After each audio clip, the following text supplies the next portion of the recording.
This video is to help you pronounce some words in Italian and to familiarize yourself with some Italian sounds.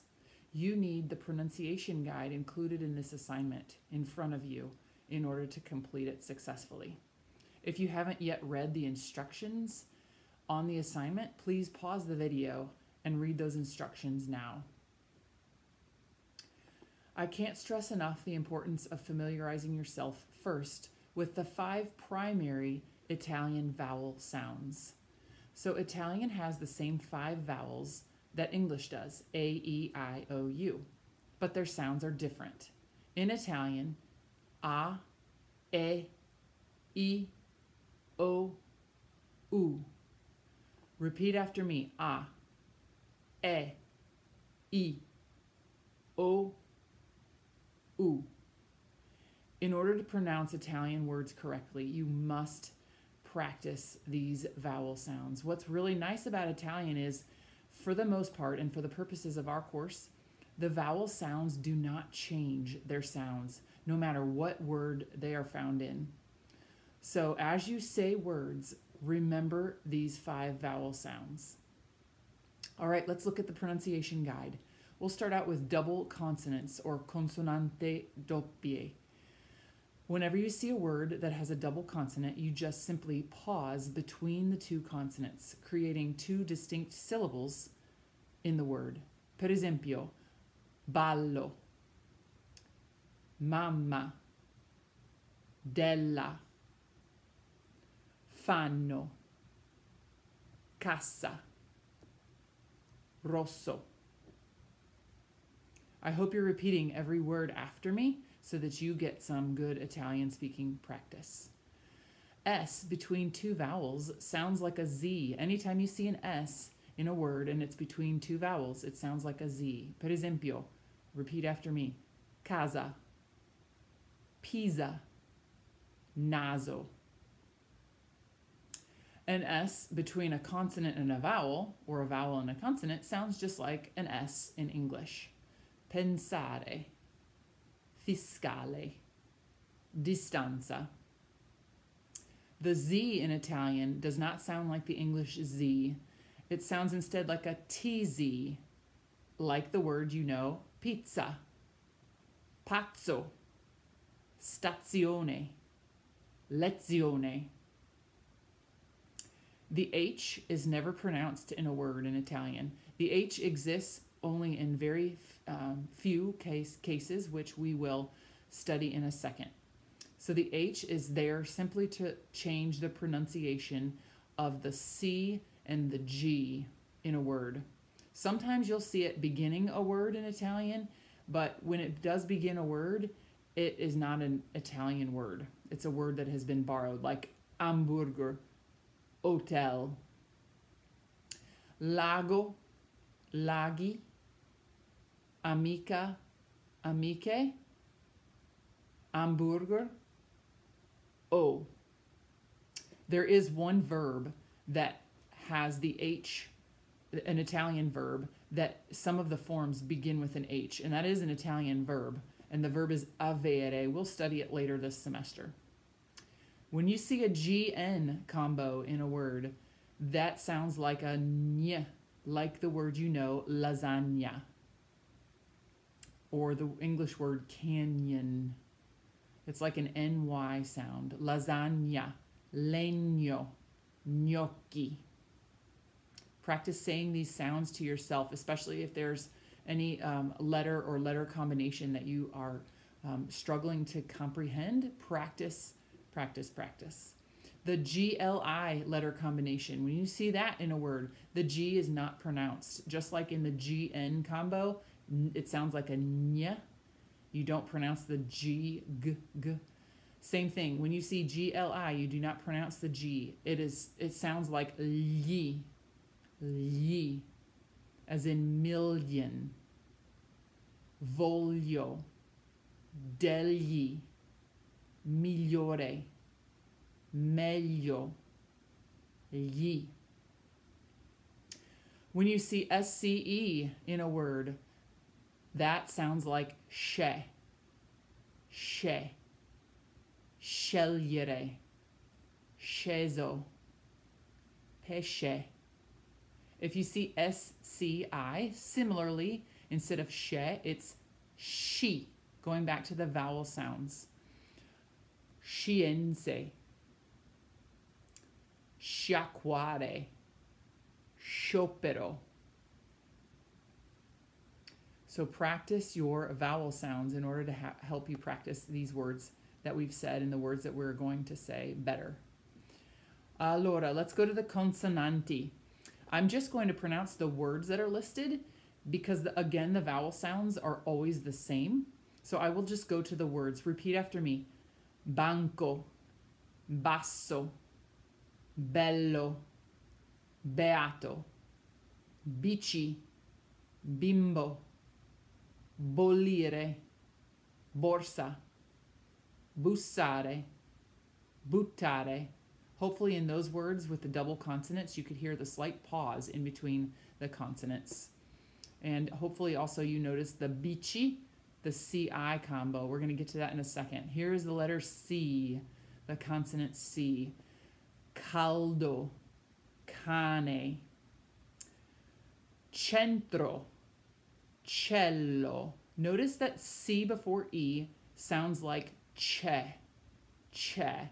Anytime you see a C before an E, you will pronounce it like in English we would use a CH sound. But on the contrary, in English, when you see CHE, you want to say che. Instead, in Italian, it's che. So adding an H between the C and the E makes the K sound. H makes that C hard, k, k, k, instead of soft, ch, ch, ch.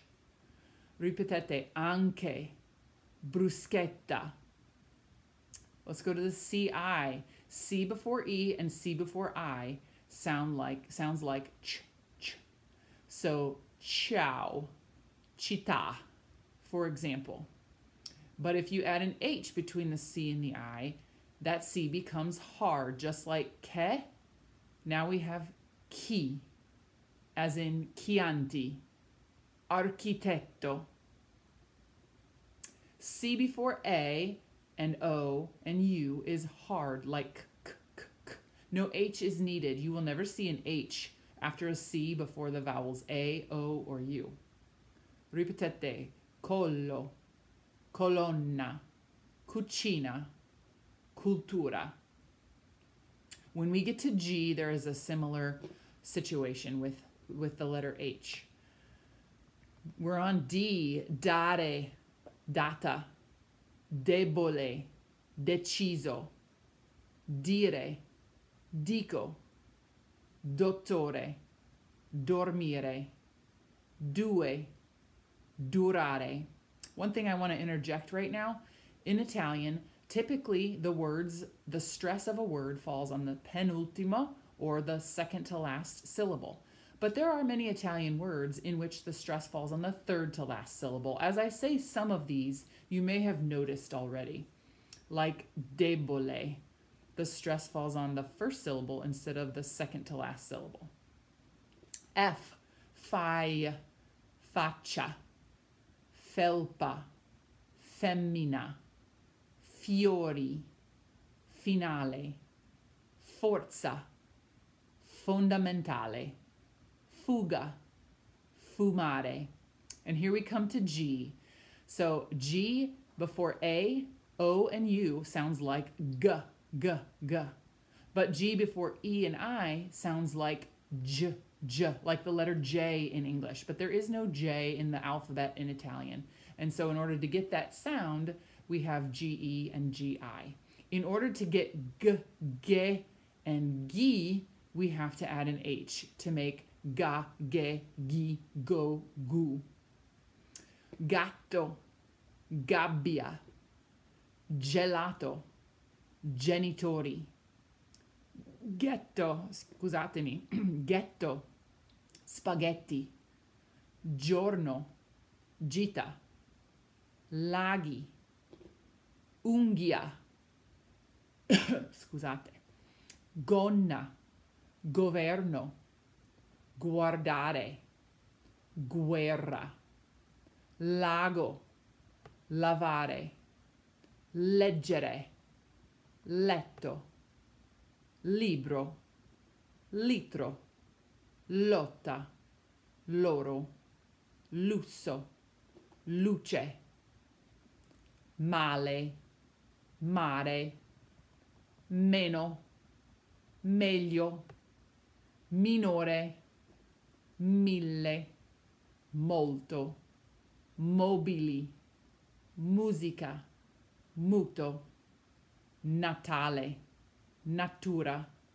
nello, nemico, nido, niente, non, noleggiare, nulla, numero, padre, pace, penna, pensare, piace, piano, pollice, politica, pulire, punto, quanto, questo, quindi, quota, rapido, radio, Renata, religione, rileggere, ritmo, Roma, rosso, rumore, russo. A note about the R. There is on Moodle a video you can watch with exercises to help you try to roll your R if you're not able to do so. Keep in mind that many Italians don't roll their R to the extreme. So if you can't roll the R, it's not the end of the world. I hope you try to get the R trill, but if you can't, do your best. There are sounds you can make that are very similar that are easier to make. Esse, sano, salvo, sette, settembre, sicuro, simpatico, sole, sonno, subito, sublime, tale, tappo, tempo, televisore, timido, tipo, totale, torre, tutto, tuffo, vacanza, valido, veleno, vecchio, vigile, vicino, voglio, volante, vuoto, vulcano, zampa, zaino, zeppo, zero, zio, zitto, zona, zoologico, zucca, zucchero.